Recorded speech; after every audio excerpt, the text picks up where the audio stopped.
Okay, continue where we left off. So, yeah, we're still in the round 6 epilogue.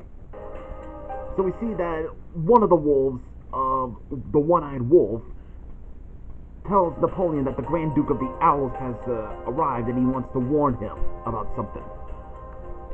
Like, my owl boss! So, interesting that the Grand Duke of the Owls is teaming up with Napoleon. Because they did team up in, like, Heroes vs. Villains and non-Disney Heroes vs. Villains. Well, in non-Disney Heroes vs. Villains, he was, like, the leader of the faction. While Napoleon is, like, taking control of Animal Farm. You know, like a dictator.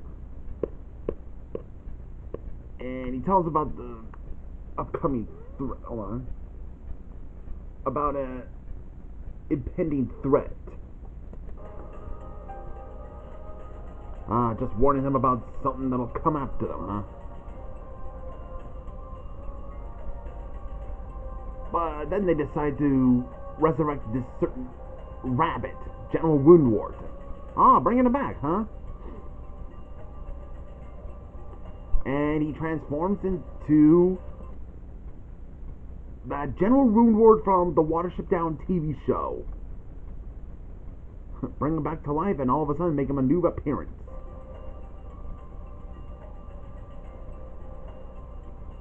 I have seen some clips of it, but I never watched the entire episode of Watership Down. Because if you know in my commentary on non-Disney Villains Tournament, like, I at first, you know, back when I got into it and then still had no idea where that version was from. But I'm glad that it wasn't a sequel, because that would have been, you know, really a bad idea to turn something that's very graphic into a very kid-oriented. But I am glad that Fatis told me that it's actually from a TV show. So it's more of a TV adaptation of Watership Down, but actually made for kids. Oh, and then we get this flashback, huh?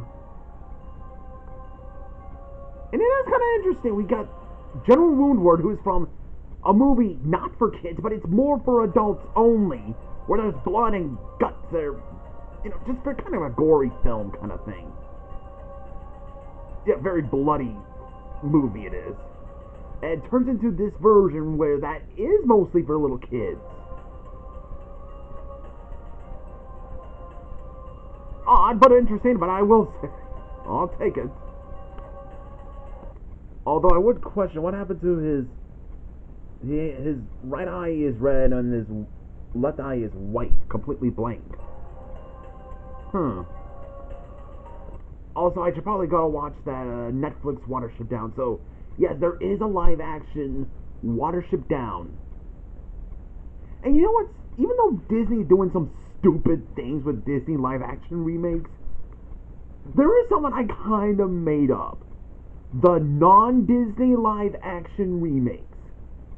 Just think about it. You got, like, Watership Down, which is live-action, that's by Netflix. And then you got Slumberland, which I finally watched it, and it was more of a modern take of Little Nemo. It was okay in my opinion, but it could be on top of that on the non-Disney live-action remakes, peerless. And I think there is a rumor of The Secret of NIHM having a live-action remake. It's been in production hell, I believe, so I'll leave the link down below to that one. Oh, yeah, and I think we're going to get, Netflix is going to do Animal Farm, so there's probably going to be that. Plus, it's going to be made by Andy Serkis, so that should be interesting. I just thought I'd point out about the live-action Watership Down and what I thought of to call it the non-Disney live-action remakes.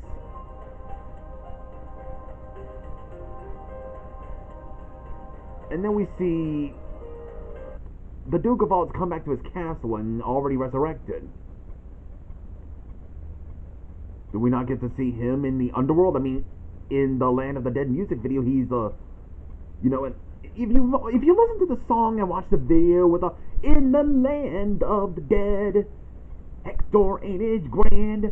I'm the overlord of the underworld because I had horrors handy. He basically is the ruler of the underworld.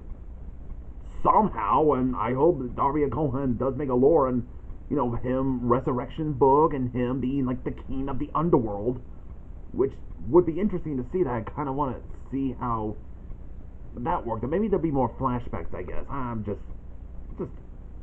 thinking things. So he's back to his castle and he sees two green alien dudes from Dragon Ball Z. I like his reaction right there. His reaction is like, oh my god, I'm being haunted by two demonic broccolis.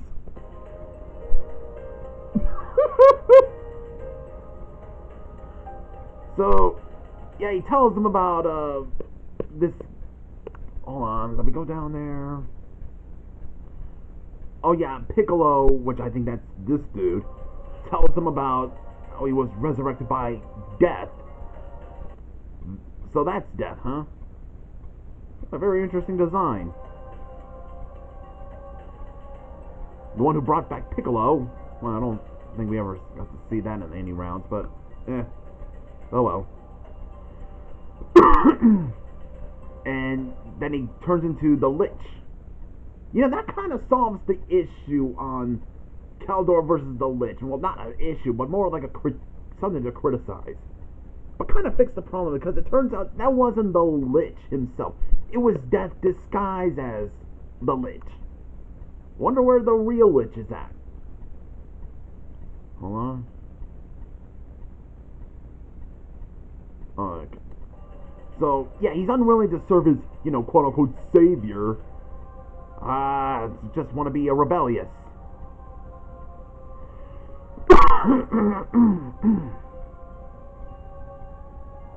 Oh, flashback over. Yeah, they wanted to, like, you know, team up. There's Missy. And it's interesting down in the description that she is his wife. Yeah, if you guys are still wondering the whole thing with the Dugavalt and Ares kind of pairing, well, that was before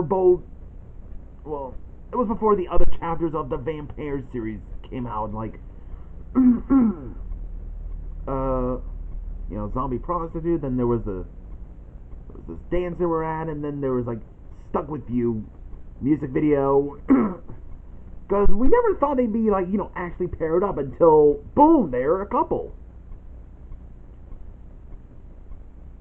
And now that Duke and Missy are, you know, officially a thing, now me and Faddis and probably Tabby Prott's gonna think of something to make, you know, Missy to appear, and maybe there'll be a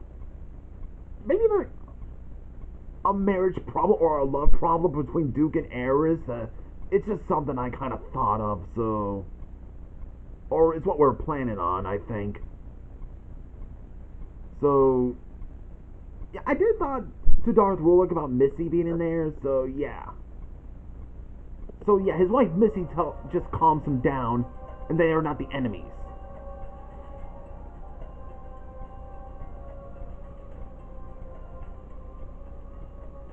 So yeah, now they're gonna have to fight against death itself along with Koschei. So that was Soyuzmultfilm versus non-Disney villains, round 6. And that was a really good round. So, yeah, very interesting round, a pretty good one. So, see you guys in the next video.